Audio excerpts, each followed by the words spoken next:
Please don't stop the music.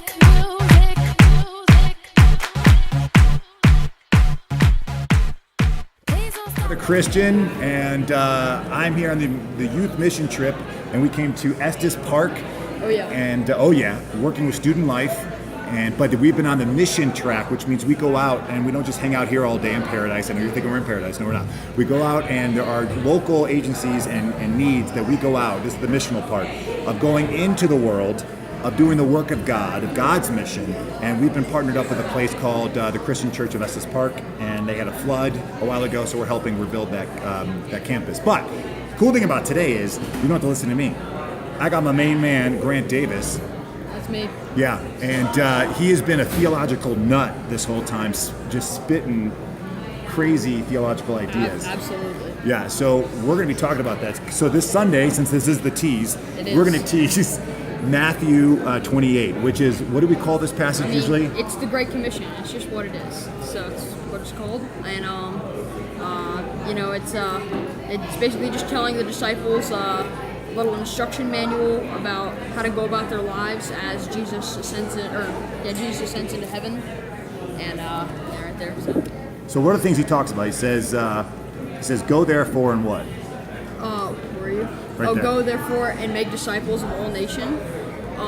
So basically, what he's saying is, go and spread my word, and basically, of all nations, go and spread my word, and make more disciples. And what's the B word that he uses? Oh, baptizing them. So basically converting them, cleansing them and spreading the word of God. This is a big commission. Like, not just go and be nice people, not just go and treat others as they treat you. No, he's calling us, say, go baptize them, go teach them, teach them to observe everything I've commanded you. And when you get weird and you get freaked out and you think I can't do it, what's this last line? What does he say? It said, I am with you always to the end of age. Which, right. That's a long time. It's a good time. Yeah, it's a good time. It's not just tomorrow. No. All right. So we could talk about all this, but let's be real about this. Yeah. If you were a disciple and Jesus told you, go out and make a bunch of disciples, how would you feel? Would you feel excited, nervous, scared? Oh, I'd be very scared, because when you're walking up to somebody and you're like, yeah, I think this person, I'm going to share the word of God with him. You don't know what they're going to say. They might be like, oh, that's a bunch of bogus, or something like that. You just don't know what they're going to say. But yet again, they could be like, oh yeah, that sounds really cool. Take me to church sometime. Yeah. Something like that. The great invite. Oh yeah. All right, so we've been at this mission trip. We've been not only doing missional work, but we've also these awesome worship experiences, right? Very awesome, very awesome. It's like Hillsong on steroids. Yeah, definitely. A lot of hands in the air. Double steroids. Double steroids. As Episcopalians, a little strange. Yeah, a little bit. Yeah, but now being around all this, really good teaching, really good preaching, how has this maybe changed your future approach to talking about the gospel, living the gospel? I would say after this week and reading this passage, it's definitely changed my view a little bit. I think I'm gonna try, to go, as it says, make disciples of all nations. So maybe I'm gonna go, spread the word of God more and try that.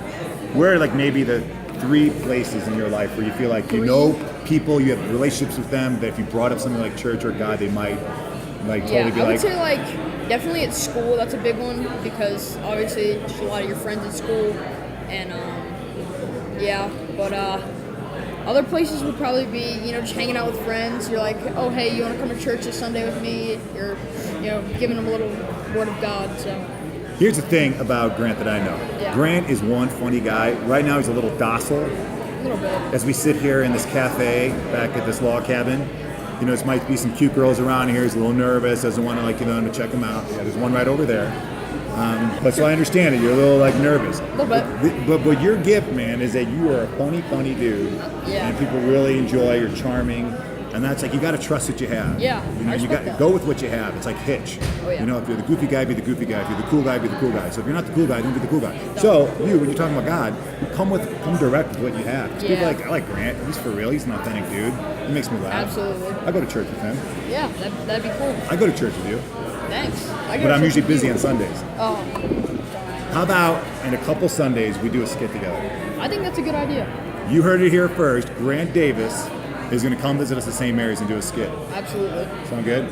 Sounds good. All right. Well, there's an expression that we have here during this mission trip that, Oh, yeah. do you remember it? There is no I. There is no I in Jesus.